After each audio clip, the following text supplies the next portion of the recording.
We begin with breaking news tonight at 5 o'clock and a police shooting in Hillsborough. Police say it happened this afternoon when an officer was near their patrol car and someone attacked them. The officer shot at that person. We don't know if the suspect survived or if the officer was hurt. The investigation is impacting traffic in the area right now. This could continue for several more hours. Right now, Southeast Washington Street is closed between Southeast 10th and 12th. The Max Blue Line is also disrupted. That's from the Hillsborough Airport Station to the Hatfield Government Center. Shuttle buses are running in the area, and you should expect delays. We'll update you on this as we learn more. We also have breaking news from the Gorge tonight. A hiker has died after falling down a cliff. It happened in the area of Multnomah Falls, but further into the forest near Weisendanger Falls. Firefighters say the woman fell 100 feet. Bystanders tried to save her by doing CPR, but she didn't make it. A rescue team is working now to recover her body.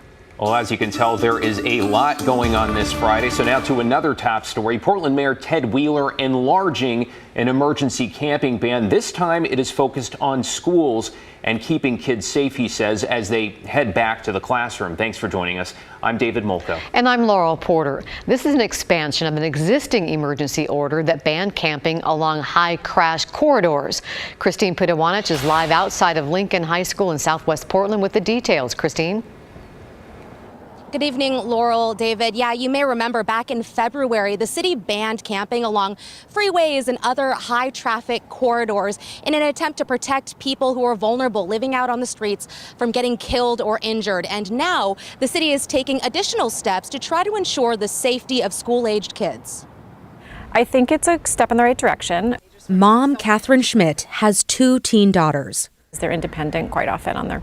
They're walking around the neighborhood on their own, and I want to make sure that they're safe. And walking to school on a regular basis means they're no stranger to the city's homeless issues. And so they don't feel safe with that. So they've had to reroute a few times.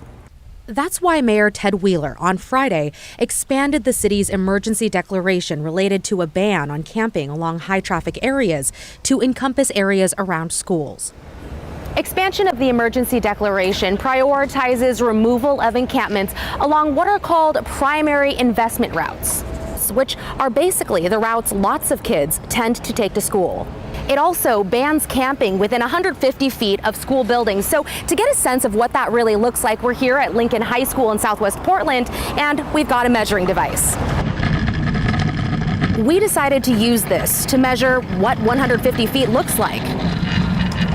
So this is it, 150 feet. And that's put us here, about half a block away from the school, still close. And just 1 block further, at a little over 300 feet, you can see tents set up on the sidewalk. I, along with most people, hope for a permanent solution where having to bring emergency orders repeatedly, which have to be reenacted regularly, is not really a solution. It's a stopgap measure. Schmidt says she understands this is the reality of living in Portland. Her kids are learning to be careful, but as a parent, she gets worried. They're so much savvier than I am, and not savvy in ways I necessarily wanted them to be. Mayor Ted Wheeler was unavailable to speak with us today, but city officials have told us that every single year the city prioritizes clearing camps away from school areas, though with the declaration we may be seeing more of that. Again, the declaration means a ban on all camping within 150 feet of school buildings, as well as those high-use walkways where students walk to and from school. You'll be able to find an interactive map with those routes on our KGW website. Live in Southwest Portland, Christine Pidewanich, KGW News. A newly released report shows how many homeless people in Oregon have died so far this year. Releasing this data is now required under a bill passed by legislators last year. So according to the Oregon Health Authority, the number of homeless deaths in the state this year is 207. 74% are considered deaths of natural causes. We talked to Scott Kerman from the Blanchet House, a Portland nonprofit that serves people living on the streets. We should urge caution as to drawing too much of a conclusion from the natural death count. Taken at face value, it may seem like, oh, well, most people who are homeless are dying a natural death, and perhaps we imagine that as we might imagine our loved ones passing away naturally.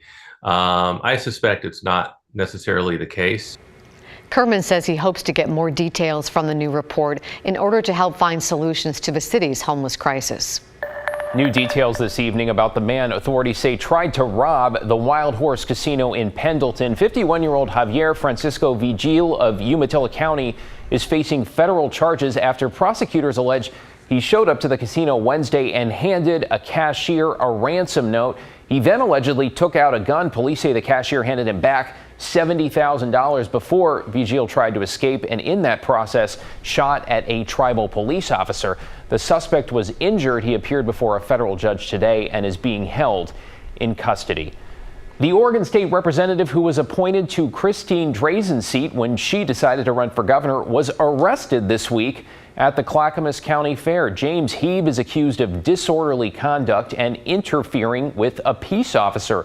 The Republican told the Oregonian he had just left the rodeo after drinking 4 beers and had lit a cigarette near the fair exit. He reportedly said a woman asked him to put it out before calling police. Now, there are some critical details that appear to be missing in the story here. Heeb also told deputies he was carrying a permitted concealed weapon at the time.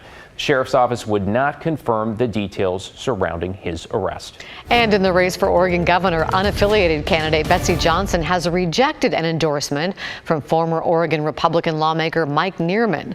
That's according to the Oregonian. Neerman is the one who helped violent right-wing demonstrators breach the Capitol building in Salem in December of 2020. Johnson said on her rejection, quote, "He broke the law. He incited violence at our Capitol, and he's an extremist. I reject his views and any extremist who would try to tear the state apart." Oregon House Republicans joined Democrats in 2021 to expel Neerman from the legislature. Republican candidate for governor Christine Drazen was the House minority leader at the time.